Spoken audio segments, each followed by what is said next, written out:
Hello friends, आज हम current affair के 20 क्वेश्चन देखेंगे। 20 हमने कल देखा था, तो 21 से 40 तक हम 20 क्वेश्चन को देखेंगे। ये इंटरनेशनल अफेयर से रिलेटेड जो है क्वेश्चन आंसर हैं, यूपी पीसीएस के लिए काफ़ी महत्वपूर्ण होंगे।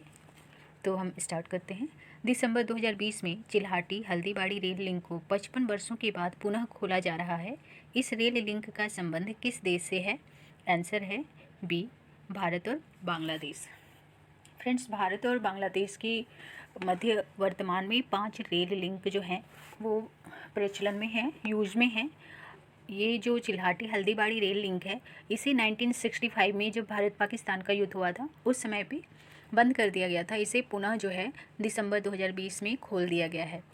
जो अन्य 4 हैं उनका नाम है चिल्हाटी हल्दीबाड़ी रेल लिंक, ये तो हो गया। इसके अलावा 4 और हैं, पेत्रापोली और Benapole link, Gede Darshana link, Singhabad Rohanpur link, Radhikapur Birol link. Next question है, हाल ही में चीन द्वारा सुपर बांध की घोषणा की गई है। यह बांध किस नदी पर बनाया जाएगा? आंसर है बी, ब्रह्मपुत्र नदी पर। फ्रेंड्स, चीन द्वारा ब्रह्मपुत्र नदी पर एक सुपर बांध बनाने की घोषणा की गई है।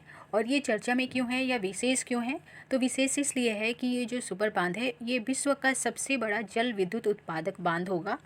जो ब्रह्मपुत्र नदी है उसे तिब्बत में यारलुंग जांगबो के नाम से जाना जाता है। नेक्स्ट क्वेश्चन है, हाल ही में रेजोनेंस कंसल्टेंसी द्वारा विश्व के सबसे अच्छे शहरों की सूची में दिल्ली को कौन सा रैंक प्रदान किया गया है? फ्रेंड्स, रेजोनेंस कंसल्टेंसी जो है विश्व के 100 सबसे अच्छे शहरों की सूची जारी की है। इसमें दिल्ली को 62वीं रैंक प्रदान की गई है और इसमें भारत का एकमात्र शहर दिल्ली को ही शामिल किया गया है। जो 5 सबसे अच्छे शहर हैं वो हैं लंदन, न्यूयॉर्क, पेरिस, मॉस्को और टोक्यो। नेक्स्ट क्वेश्चन है, हाल ही में चर्चा में रहे त्रिस्तान कून्हा द्वीप किस महासागर में स्थित है? आंसर है सी, दक्षिणी अटलांटिक महासागर। फ्रेंड्स, त्रिस्तान कून्हा द्वीप जो है ये चर्चा में क्यों है? क्योंकि इसे हाल ही में अटलांटिक महासागर में सबसे बड़ा और पूरी तरह संरक्षित समुद्री क्षेत्र घोषित किया गया है और इस पर जो क्षेत्राधिकार है वो ब्रिटेन का है। नेक्स्ट क्वेश्चन है, नवंबर 2020 में भारत द्वारा किस पड़ोसी देश में सामुदायिक विकास परियोजनाओं के चतुर्थ चरण की शुरुआत की गई? आंसर है बी, अफगानिस्तान। फ्रेंड्स, जैसे भारत में पंचवर्षीय योजनाएं चलती हैं उसी प्रकार अफगानिस्तान में सामुदायिक विकास की योजनाएं चलती हैं, जिसका ये चौथा चरण है। और भारत ने जो है भारत ने इसमें जो है 80 मिलियन डॉलर की जो लागत है उसके लिए भारत ने सहयोग करने की घोषणा की है। और ये सामुदायिक विकास के तहत 150 सामुदायिक परियोजनाएं जो है वो शुरू की जाएंगी अफगानिस्तान में। और इसमें काबुल में पानी की आपूर्ति हेतु सहतूत बांध का निर्माण भी शामिल है। नेक्स्ट क्वेश्चन है, नवंबर 2020 में किस देश की संसद ने सैनिटरी पैड्स और टैम्पोन को मुफ्त प्रदान करने का निर्णय लिया? तो ये क्वेश्चन हम पहले भी पढ़ चुके हैं।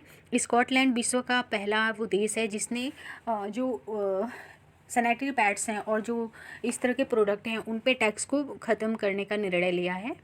नेक्स्ट क्वेश्चन है, 17 नवंबर 2020 को प्रधानमंत्री नरेंद्र मोदी ने वीडियो कॉन्फ्रेंसिंग के माध्यम से तीसरे ब्लूमबर्ग न्यू इकोनॉमी फोरम को संबोधित किया। ब्लूमबर्ग न्यू इकोनॉमी फोरम की स्थापना किस वर्ष हुई थी? आंसर है बी, वर्ष 2018 में। फ्रेंड्स, जो ब्लूमबर्ग न्यू इकोनॉमी फोरम है इसका जो पहला सम्मेलन हुआ था वर्ष 2018 में हुआ था सिंगापुर में, और दूसरा बीजिंग में हुआ था, और तीसरा जो है वो वर्चुअल माध्यम से हुआ है वर्ष 2020 में। नेक्स्ट क्वेश्चन है, भारत आसियान संबंधों के संदर्भ में निम्नलिखित कथनों पर विचार करें। भारत ने आसियान को $1 मिलियन की सहायता देने की घोषणा की है। अगला कथन है, भारत ने ये घोषणा 17वीं भारत आसियान शिखर सम्मेलन में की। नेक्स्ट कथन है कि 17वीं आसियान भारत शिखर सम्मेलन का आयोजन डिजिटल रूप में संपन्न हुआ। अगला कथन है कि आसियान के वर्तमान अध्यक्ष वियतनाम के प्रधानमंत्री गुयेन जुआन फुच हैं। तो इसमें सही कथन का चुनाव करना है, तो आंसर है डी, उपर्युक्त सभी कथन सही हैं। भारत ने आसियान को कोविड से निपटने के लिए जो कोविड फंड है उसमें $1 मिलियन सहायता देने की घोषणा की है। और ये भारत जो है 17वीं भारत आसियान शिखर सम्मेलन जो हुई वर्ष 2020 में उसमें भारत ने ये घोषणा की।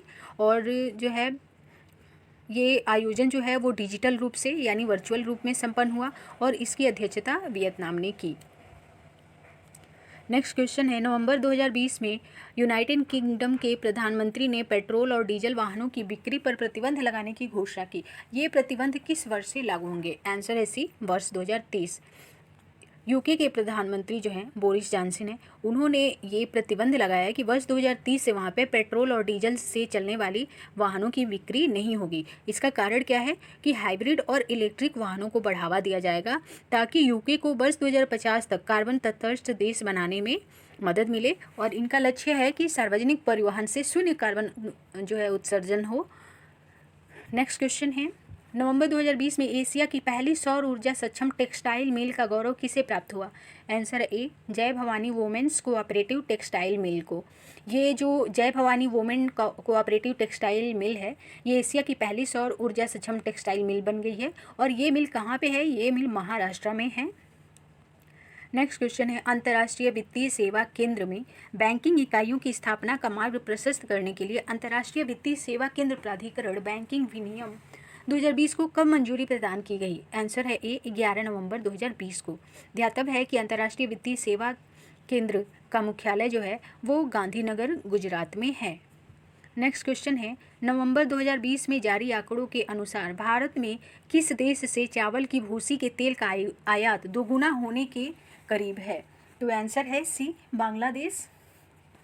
फ्रेंड्स, बांग्लादेश से भारत जो है चावल की भूसी का तेल आयात करता है, जो वर्ष 2020 में 60,000 टन था, जिसकी संभावना है कि ये 2021 में 1.5 लाख टन हो जाएगा। फ्रेंड्स, जो चावल की भूसी का तेल है उसके आयात पर जो है शून्य सीमा शुल्क लगता है, क्योंकि जो बांग्लादेश है वो और भारत जो है सार्क के यानी दक्षेस के सदस्य हैं, और इन्होंने एक एग्रीमेंट किया है जिसका नाम है SAFTA, south Asian free trade agreement.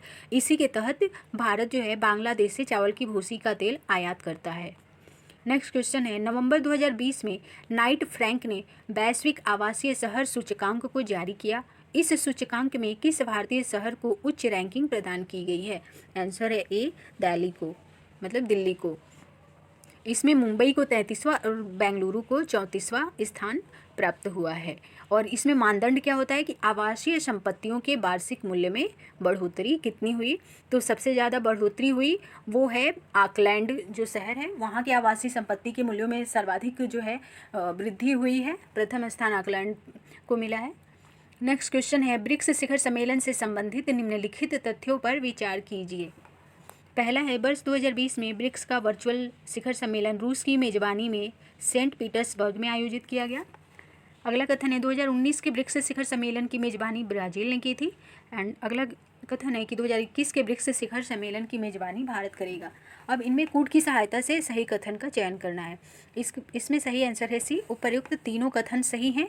वर्ष 2021 में ब्रिक्स शिखर सम्मेलन की जो अध्यक्षता है वो भारत करेगा। 2020 में रूस ने किया, 2019 में ब्राज़ील ने किया था।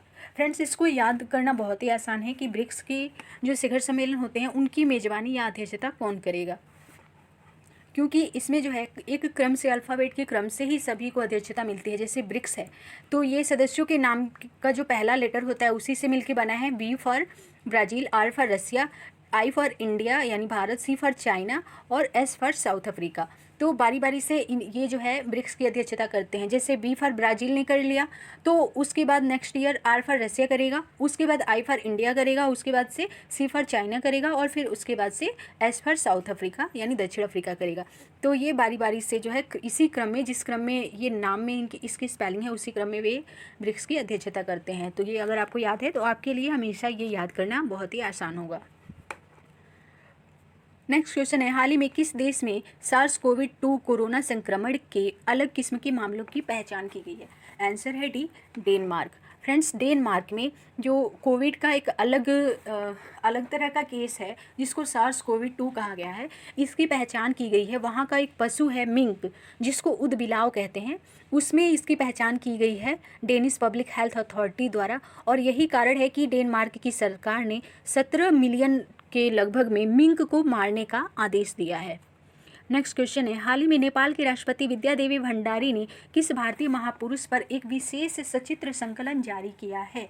तो इसका आंसर है ए, महात्मा गांधी। फ्रेंड्स, वर्ष 2019 में हमने महात्मा गांधी की 150वीं जयंती मनाई, क्योंकि महात्मा गांधी का जन्म जो है 1869 में हुआ था। तो 2019 में उनकी 150वीं जयंती मनाई गई और उनकी 51 जयंती के अवसर पे नेपाल के राष्ट्रपति द्वारा ये सचित्र संकलन जारी किया गया, ताकि नेपाल के नवयुवकों को जो है महात्मा गांधी के विचारों के करीब लाया जा सके। नेक्स्ट क्वेश्चन है, नवंबर 2020 को पहली बार ब्रिक्स के वित्त मंत्रियों और सेंट्रल बैंक के गवर्नर्स की बैठक हुई। इस बैठक की अध्यक्षता किस देश द्वारा की गई? आंसर है सी, रूस द्वारा। फ्रेंड्स, ये बैठक 2020 में पहली बार इसलिए है क्योंकि अभी तक ब्रिक्स देशों के मंत्रियों की और वहाँ के जो प्रमुख हैं यानी प्रधानमंत्रियों की बैठक होती रहती है, पर ये पहली बार है जब ब्रिक्स देशों के वित्त मंत्रियों और सेंट्रल बैंक के गवर्नर, जैसे भारत में आरबीआई है, इनके जो गवर्नर हैं, उसी प्रकार सभी ब्रिक्स देशों के जो सेंट्रल बैंक हैं उनके गवर्नर और वहाँ के वित्त मंत्रियों की पहली बैठक हुई। ये नवंबर 2020 में हुई, जिसकी अध्यक्षता रूस ने की। अगला क्वेश्चन है, नवंबर 2020 में भारतीय सेना ने किस देश की सेना को 20 घोड़े और 10 कुत्ते उपहार में दिए? आंसर है ए, बांग्लादेश। फ्रेंड्स, भारतीय सेना ने बांग्लादेश की सेना को 20 घोड़े और 10 कुत्ते उपहार में दिए। ये भारतीय सेना की रिमाउंट एंड वेटेनरी कोर द्वारा प्रशिक्षण प्राप्त विशेष प्रकार के घोड़े और कुत्ते हैं। नेक्स्ट क्वेश्चन है, 6 नवंबर 2020 को भारत को जर्मनी द्वारा बृहत अवसंरचना ऋण प्रदान करने की घोषणा की गई है। यह ऋण मेट्रो की 2 लाइनों 4 और 4A के लिए प्रदान किया जा रहा है। यह ऋण कितने मिलियन यूरो का है? तो आंसर इसका होगा बी, 545 मिलियन यूरो। फ्रेंड्स, जो जर्मनी है वो भारत में बृहत अवसंरचना ऋण देने की घोषणा किया है उसने, और ये मेट्रो लाइन के निर्माण के लिए दिया जा रहा है। और ये मेट्रो का निर्माण कहाँ पे होगा? तो ये होगा फ्रेंड्स मुंबई में होगा। नेक्स्ट क्वेश्चन है, हाल ही में भारत के किस पड़ोसी देश ने नो मास्क नो सर्विस नीति का आदेश जारी किया है?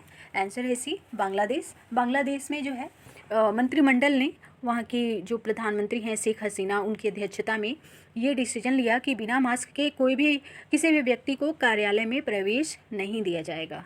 नेक्स्ट क्वेश्चन है, हाल ही में जापान के प्रधानमंत्री योशिहिदे सुगा ने किस वर्ष तक देश में शून्य कार्बन उत्सर्जन प्राप्त कर लेने की घोषणा की है? तो आंसर है डी, वर्ष 2050 तक फ्रांस ने जो है शून्य कार्बन उत्सर्जन प्राप्त करने की घोषणा की है। फ्रेंड्स, ध्यातव्य है कि चीन ने भी इस तरह की घोषणा की है, पर उसने 2060 तक जो है इस तरह की शून्य कार्बन उत्सर्जन प्राप्त करने की घोषणा की है। थैंक्स।